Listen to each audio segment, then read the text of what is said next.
One thing that pisses me off about our people in modern society is just how much we lack accountability.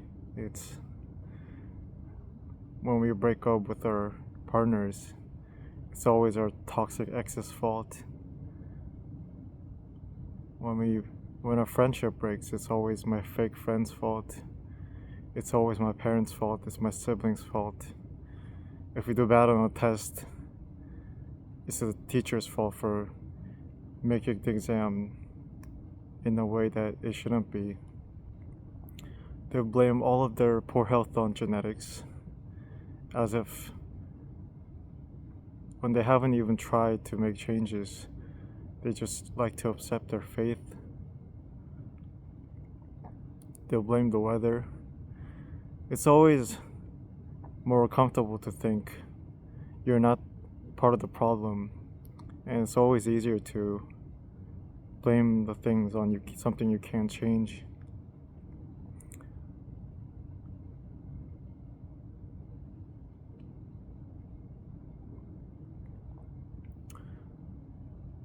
Because as Nietzsche said, we don't really care about truth, we care about what really makes us feel good.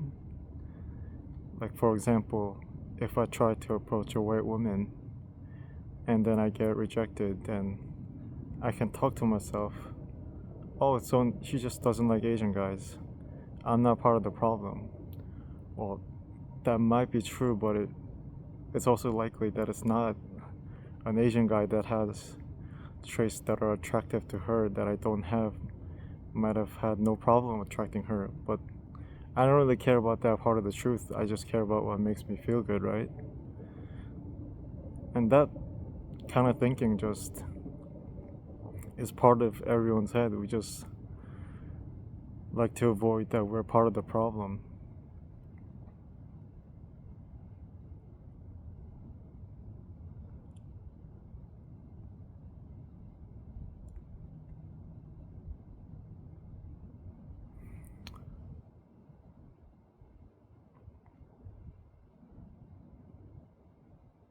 Because we have this victim mentality. It's always we're the victim and they're the perpetrator.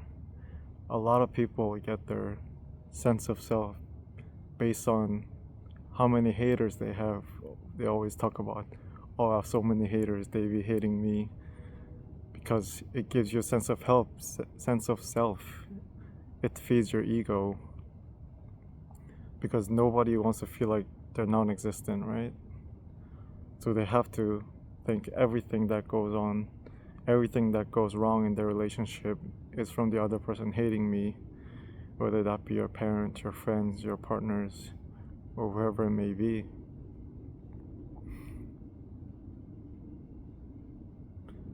Because I think it was Schopenhauer that said this, but everything that makes you angry, every behavior of others that makes you angry is something you also see in yourself, right? Because let's say, for example, if a person with dementia calls you stupid, you're not going to get angry at that. You're just going to laugh it off. If a person who's quadriplegic calls you weak, you're not going to get offended by that. You're just going to laugh it off. So if you get offended by whatever someone is saying, and those behaviors from others makes you think, oh, they hate me, and your ego is suffering from that, that's also a part of, because you see a part of that behavior is something you see in yourself. But not many people like to look within. Everyone is looking at the externals. Like, how many people can sit by themselves for 30 minutes without their phone, without alcohol, drugs, cigarettes, vape, Instagram, or whatever it is? Because it's uncomfortable to look at the problems you have. It's always more comfortable to think what we can't change is the problem.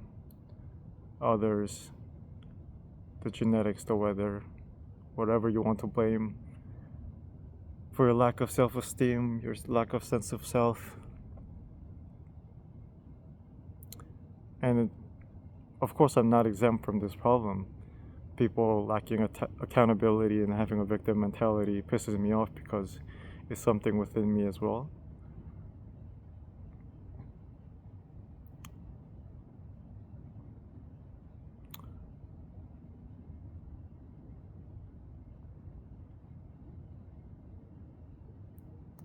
Yeah, and I'm just trying to work on that by being outside more, because when you're inside, you want to look at your phone.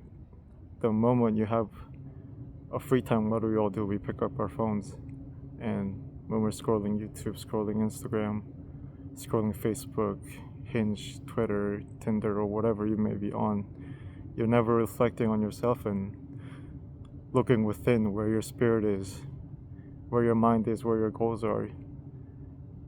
Your spirit and your goals and your mind are enslaved by your external stimulus, such as Instagram, TikTok, or whatever. Not many people can think for themselves.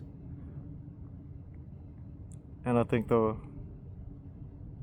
best solution to this can be just being outside more, because everyone would rather sit outside for 30 minutes without your phone than just sitting in your room for 30 minutes without your phone.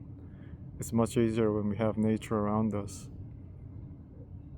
Sunlight is our biggest friend, right? Sunlight boosts dopamine and serotonin naturally.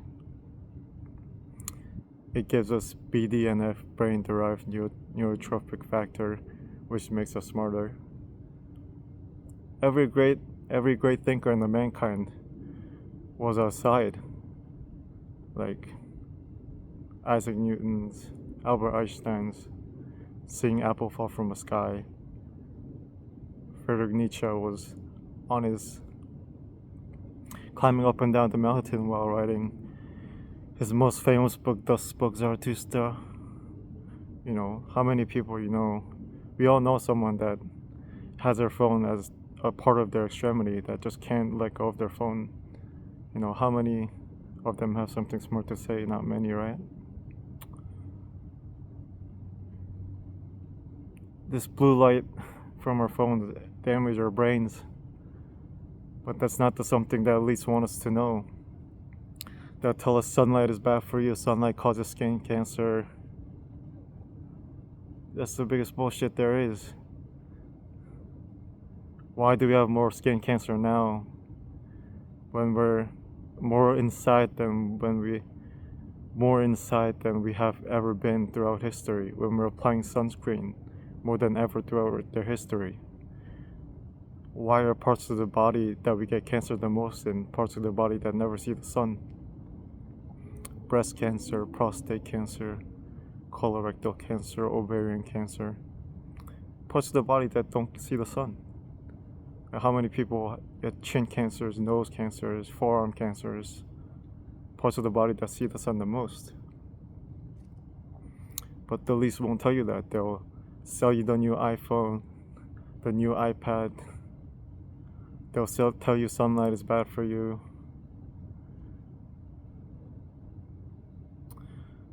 Because they want us to be sick, right? It's them that have the most stocks in Big Pharma or the healthcare industry. They want us to get sick, and that's how they make their profits. They'll tell you, if you don't ejaculate on a regular basis, you'll get prostate cancer.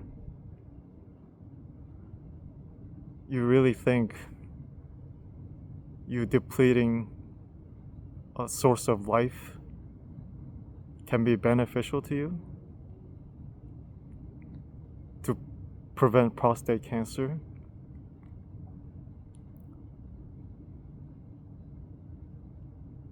You know, because semen is everything that makes a man. It's what literally makes difference between us and women. It's what increases our height. It's what gives us aggression. It's what deepens our voice. It's what broadens our shoulders. And we're just throwing this away because we're just meant to believe that watching porn is normal. Masturbating is normal. having sex with girls that you know you don't see a future with is normal, because it's going to prevent prostate cancer. Because they at least don't want us to think for ourselves. Our testes and the brains are two of the most interconnected organs. The more we deplete our testes, the more it depletes the brain. How many of those that are enslaved to lust learn to think for themselves? But the least don't want us to know this. They want to hug their wealth to themselves. They want to make us sick. I'll probably cover this deeper in another video, but the number of healthcare vices that are just designed to make us sick is... I think a lot of people kind of know that the paradox of healthcare is the more you get sick, the more money they make. The more independently healthy you are without their treatment, the less money they make. Like, why are vaccines so cheap? Why do vaccines not require healthcare insurance? Why are vaccines $3 when a blood pressure pill is $100+? You're meant to tell me that something that's going to lower your blood pressure for 5 hours is going to cost more than a magic vaccine that's going to prevent your disease for a year?